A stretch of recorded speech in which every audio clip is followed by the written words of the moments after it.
Welcome back to I24 News Morning Edition. Of course, we're in a special broadcast this morning. It is day 17 of Operation Protective Edge.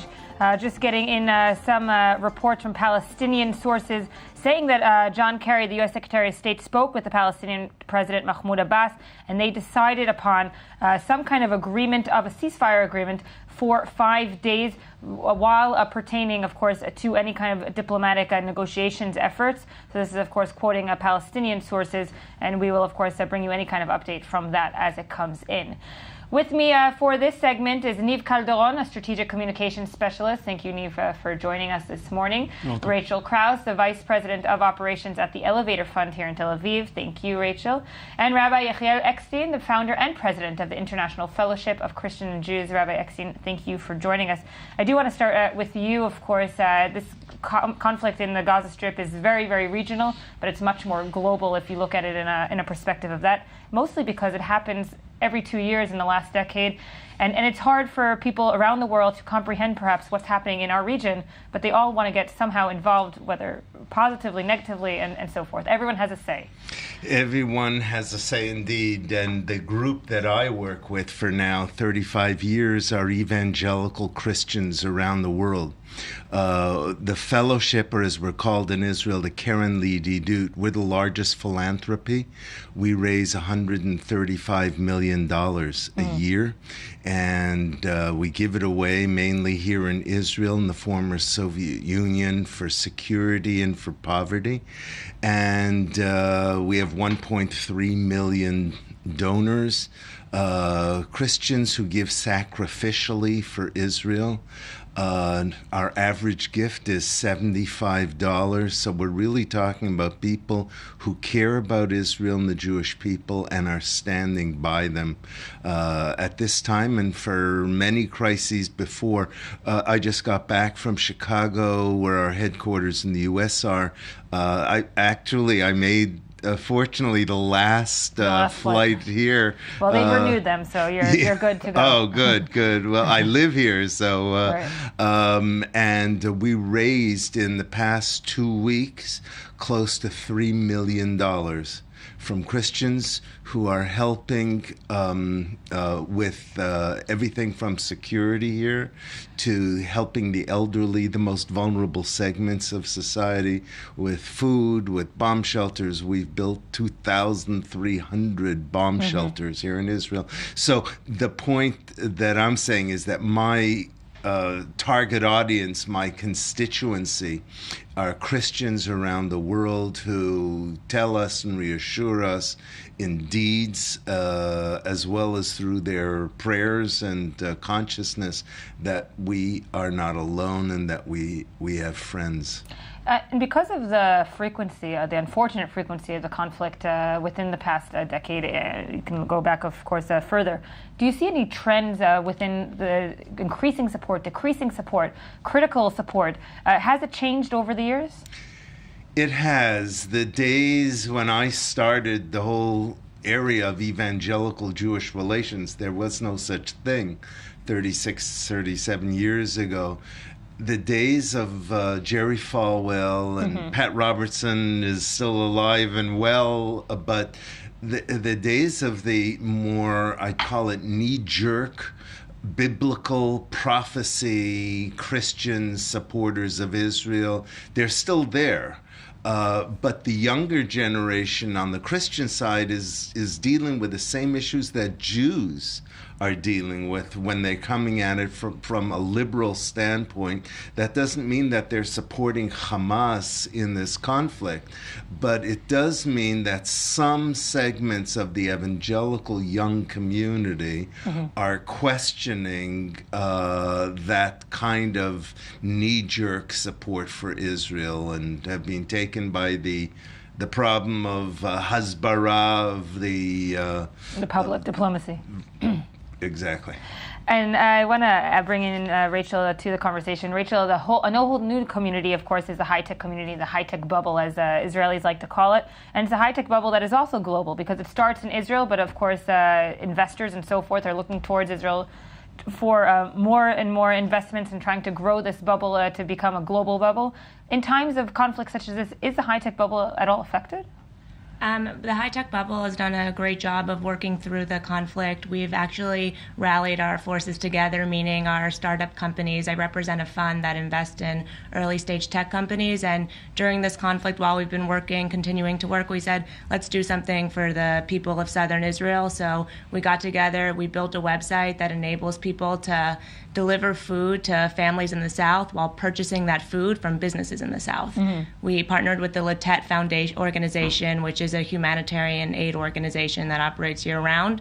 But we use this to build a site that's easy and you can donate pretty quickly and seamlessly. And we leveraged our tech community and we raised over $35,000 in just a few days. And our goal was $10,000 and now our goal is $50,000 by the end of this week. So it basically it asks people around the world to donate or actually buy from small businesses that have been really, really affected by the conflict. Yes, given the current situation, we understood that a lot of these small businesses, 1 month of a conflict like this, they can be out of business. So we had our first delivery a few days ago to a small shop that just did a renovation, and they were in a huge crisis given the situation. No one had been to the shop, and we purchased a lot of food, and that food's now being delivered all over southern Israel. So it's been a great initiative, and it's been the tech community that's helped us raise this money. Because a lot of the criticism about the tech community, it's not only the tech community, but in Tel Aviv in general, is these Tel Avivians don't know what living in the South is like, and they have no idea what we've been going through. You've had some rockets. Okay, we've had it for more than a decade.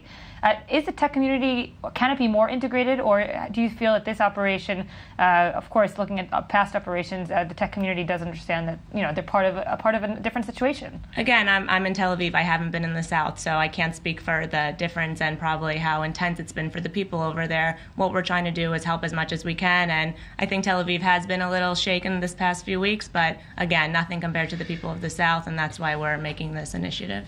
Can I jump in here? Yeah, of course. I come originally from the States. I've lived here for 13 years as an Ole. There's the concept in America, at least, of corporate responsibility. That concept is unfortunately, forgive me, not evident here in Israel, certainly not to the degree that it is in America. There are a few top high-level companies, I won't mention their names, we pretty much know what they are and by the people who head them, that are very involved in tzedakah, in charity. But for the most part, I am not satisfied with the business community and what they're doing, especially at a time of crisis like this. We have a project with Aguda L'Man HaChayal, right, where there are 190 Gdudim units in the army. There are four, and business communities are designed to adopt a project for $25,000 a year. There are 45 Gdudim that aren't covered. It is not right. And the business community, and forgive me, the high-tech community, which is doing so well, can and should and must do much more. I'm going to let Rachel respond in a second, but I do want to also bring in Niv. Niv, maybe part of the answer to Rabbi Eckstein is that the business community in Israel, the young startups are actually probably doing a lot of things on the social media, on the tech side, that maybe is not expressed through money to not big corporations, but they are doing a lot of personal initiatives, civil initiatives, startup initiatives. Well, I have to say that many of the people who work in Tel Aviv don't live in Tel Aviv necessarily. They come from everywhere. They come from Beersheba and they come from the north. Some of them, of course, live in the area, but they grew up somewhere else and they know about the situation. And if they haven't, they've been in the army before, so they must know something. In terms of initiatives, I have to agree with the rabbi. I haven't seen big initiatives, but only private for like students and just regular people that know how to do social media and create these giveaways for the soldiers. And they use Facebook for communicating. Yeah, the problem in this society here, as we all know, is the huge gap between the haves and the have-nots. And Israel is at the bottom of the list of the OECD of modern nations, except now for Mexico. But in terms of the number of people in poverty and the gap with the very wealthy. I'm not a socialist, I'm a capitalist, but we in this society have got to do better. It's a moral blight on the character of this country. But people do feel a social obligation to donate right now, either with money or with food or with the people socks. have definitely come together to this war, and they definitely come together at any war or time of the three teenage hostage. The people have come together. I'm talking about the concept of tzedakah, or in America what is called corporate responsibility. There was a time when people didn't have. But we have people who are giving up, Christians who are giving up Starbucks coffee for $4.50 a day and buying regular coffee for $2.50 and saving $2 each day to help Israeli soldiers, to help elderly, etc. Well, it's a cultural difference. It is. I want to let Rachel respond, of course, because she is an example of someone, of course, that is, despite your assessment. Actually, I'd have to say our average donation has been $50, and it's come from Israel and over 20 countries. And I think it does show the average worker, the average person in Israel is trying to make a difference. The early stage startup scene, the people who helped us build our website, these are guys who are in reserves right now. They helped us, they took their time, the extra time they had out of their day to help get this website up and going and promote it amongst our social networks and to our entire community in Israel and abroad. So I think the younger generation of the high-tech scene is making a big effort to make sure we do give back and we do everything we can to help people in need. And perhaps the criticism should be directed to the big corporations, those that, maybe that was your point as well. Both, and to individuals. And, I think the concept of tzedakah, of charity, is just not as endemic to the society here as it has been to in Israel.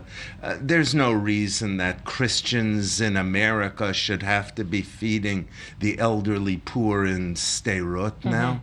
Well, it might be changing, and of course, if we saw a young generation maybe putting in different kind of work. I mean, no offense, it's a wonderful initiative, but $35,000 isn't going to do the job. No, but it's one person's. It's actually helped over 1,000 families. I'm not knocking it. We give.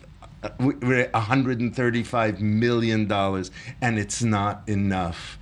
And we all have to do more, and I think the Israeli people need to be taught. There's a strong spirit of voluntarism and of goodness and of oneness that the people of Israel have. Don't get me wrong. How can it be taught, by the way? Usually by model. That giving tzedakah is important. Even to the Tel Aviv situation, it's not just something that Haredim do to feed the kolelniks and the elderly. It's a Tel Aviv responsibility, but it's a Jerusalem component that needs to be in the Tel Aviv part. Look, there's a lot of Tel Aviv that needs to be in the Jerusalem, using those as typologies, of broadness, of justice, of the rabbinate being too controlling, but there's a lot of soul of Jerusalem, to use it again as a typology, that needs to be brought to the people. The bottom line is, when Israel is at the bottom of the OECD, it's a shanda. I want to go take a quick look at the following report about the small business owners that we've been talking about, whose, of course, economic distress is going to be not only short-term, but maybe also long-term due to the operation. Here's the following report.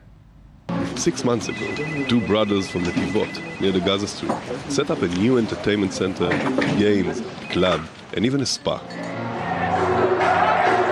For 6 months, all went well. This is how the bar looked like at nights. But then Israel launched Operation Protective Edge. The first day you try to soak it up, the second day you also try to soak it up. How many people came during these days? If I tell you, you laugh. 4 people. They had been counting on the summer. After a few days, when no one came, the brothers approached to the home front command to try and close the business during the operation. But then they discovered they could not, because they have a room providing protection against Hamas rockets. I went to the municipality and to the home front command. They told me, you have to work. What does it mean to work? Who told you to work?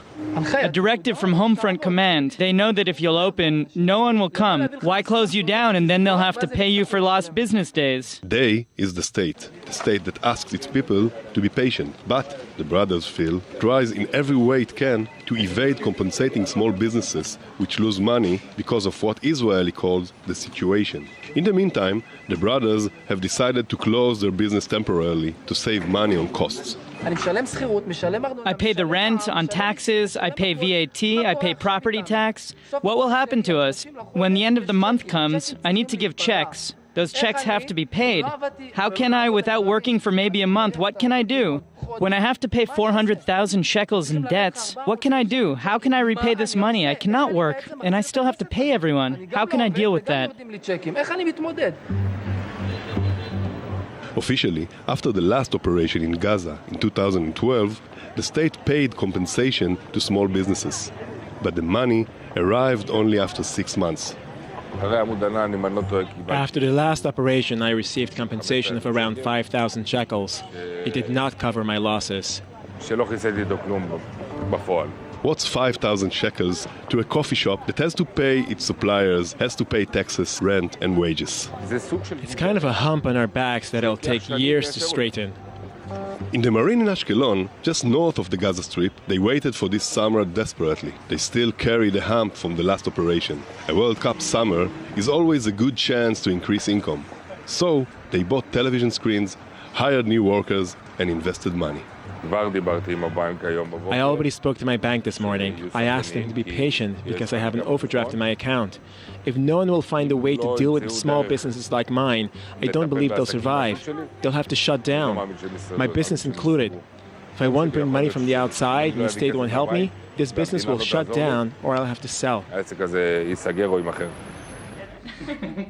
And we're back here in studio. Niv, of course, you've been monitoring the tech scene and part of the tech scene here in Israel for quite a while now. Every operation, obviously, as technology rapidly develops, so does the initiatives and the so forth of the community regarding the operation. Anything new this Operation Protective Edge that you've seen has exponentially grown and become almost viral? Well, I have to tell you that I'm a part of an initiative. It's a live map on israelunderattack.tk. It's a live map that shows when missiles are launched from Gaza and to where they're headed in Israel.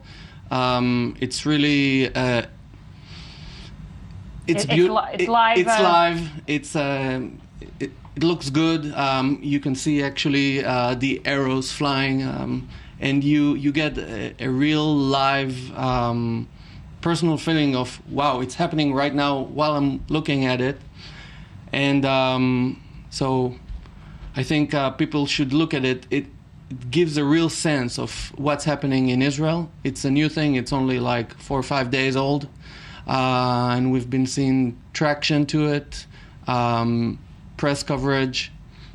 Nice. So that's just only one part. Gabby Tartakovsky, you're here now in studio with some headlines from around the world and here in Israel, of course.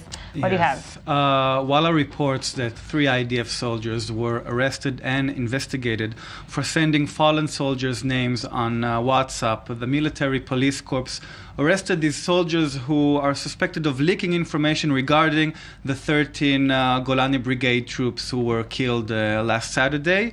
Unfortunately, some of the information they spread through WhatsApp actually was sent to family members of the fallen soldiers. So people learned about their sons and so forth. Yes, through WhatsApp. Through WhatsApp, and the other way around. Some families were believed that their sons had fallen in combat, but it didn't because of this misinformation. Now, the suspect soldiers are from the medical corps, the military rabbinate, and from Human Resource Directorate. So these soldiers have access to information, and they will be pressed charges against for unauthorized release of information. Absolutely. I mean, WhatsApp has been, of course, almost viral throughout this entire operation, and not rightfully so in some cases. Yeah, I'm pretty sure Hamas was able to send, to at least initiate some of the talks we've been doing over the past 2 weeks. Of course, Israelis have been rumoring like crazy. We also know about the 3 boys. Right. We had the rumors then. So sometimes technology can be almost not a dangerous tool, but one that you have to use also with care, and there are rules and regulations. You have to use it. You have to be in front of everything that's coming, and you have to use everything, and you have to be smarter. Gabi, what else? We spoke earlier about a football incident. AFP reports via Ynet that FIFA's Blatter raises alarm over Gaza crisis. The FIFA chief, Sepp Blatter, met with the Palestinian Football Association director, Jibril Rajoub. We already know Jibril Rajoub from his PLO days. The two met in FIFA headquarters in Switzerland. Blatter said, "We are heartbroken to learn that people from the football community in Palestine have been killed." Right. And Rajoub said that we believe football should remain a tool to build bridges, and is still optimistic peace will prevail. Now, don't underestimate the power of FIFA, because last September, FIFA brokered an historic meeting between the Israeli Football Association director Avi Luzon and Jibril Rajoub. Now, a fun fact about the Palestinian Football Association and the Israeli Football Association. The Palestinian Football Association joined FIFA in 1998, while there's still no sovereign Palestine state recognized worldwide. Israel joined the FIFA during the British Mandate as well, before Israel was established as a sovereign state. So maybe there is hope. Maybe the two will meet, not on the battlefield, but on the court. No, and it's good that FIFA is getting involved as much as they can. Yes. What else do you have? BBC reports a controversy regarding Liberal Democrats MP David Ward. Oh, I read about that one. Yeah. Yes, he's been criticizing Israel for some time now, but during this operation, he tweeted only on Tuesday, "The big question: if I lived in Gaza, would I fire a rocket? Probably yes." Now that's some British understatement for you. Yeah. Probably yes. Ehud Barak was there before. Yes, Ehud Barak, former prime minister, Right. said before his election in 1999, he said that if I was a young Palestinian teen, I would join terror organizations. I don't know if Barak apologized for his comments. David Ward certainly didn't. Right. And he probably won't. I mean, the pressure is on, but The pressure is on. The Lib Dems condemned him. Conservative parliament members condemned. Labour Party. Everyone is calling these remarks as appalling and irresponsible. While David Ward says that he is sick and tired of this whole line of defense, that Israel has a right to protect itself, and he tries to raise questions whether what causes rocket fires firing at Israel. So no apology there. No. Now, foreign policy brings our attention to Palestinder. There is a Yes, it's a combination of Palestine and Tinder. Oh, you want to know. Okay. You want to know. I'll tell you about secret later. Yeah, great.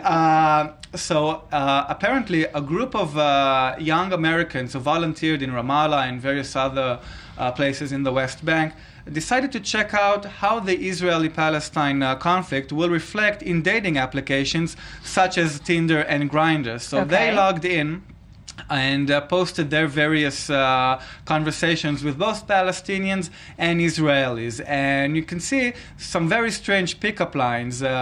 So the first question, because this is a GPS-based app, where are you from? And they said Palestine. And then this whole argument ensued of, there is no Palestine, only Israel. Yes, but I'm in Ramallah. Oh, no, only terrorists live in Ramallah. Well, I've been in Ramallah for 3 days. I haven't seen any terrorists. So they keep updating this website, Palestinder, to see the interactions. I wonder how many users there are in Palestinder.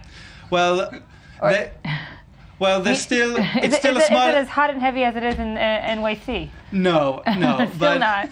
but it's still just the group of these young American volunteers who try to play a trick on all of us. All right. Well, we'll see. Maybe it'll now spread and over, and maybe that will solve the conflict. Maybe. I mean, Tinder. Maybe the answer is, I'm sorry, casual sex. Yeah. I don't know. Gabby, next one. Yes, the next we'll one. From sex to marriage. Mako reports that an interesting marriage proposal took place. A military reserve soldier had his girlfriend come over with her care packages, and he decided to stage a marriage proposal in front of the entire brigade. Oh. Now, the two worked together at a restaurant of a famous Israeli chef, and the chef himself arrived, cooked a special meal for the entire brigade, and then he decided to pop the question. They could only have the money to cook from our organization. I'm sure. That's a lot of money. That is a lot of money. Did she say yes? Yes, of course. It's not. It would be too embarrassing. The man is at war. His entire brigade is watching him. She'd better say and yes. And there's good food to celebrate. And there's good food, which is not very common in IDF ranks. Indeed. Gaby Tartakovsky, thank you for joining us this morning. Thank you, Niv Calderon. Rachel, just quickly, the website again, just for anyone watching. Sure, it's isupportisrael.org. You can make a donation, and we're hoping to get to $50,000 by the end of the week and share on your social networks. You're on your way definitely over there. Thank you all for joining me this morning. That's it for this morning here at i24 News Morning Edition. You, of course, can find us on Facebook and on our website, i24news.tv. We're going to be in a special edition and broadcast tomorrow morning as well, of course. Today is day 17 of Operation Protective Edge. Next up are the headlines.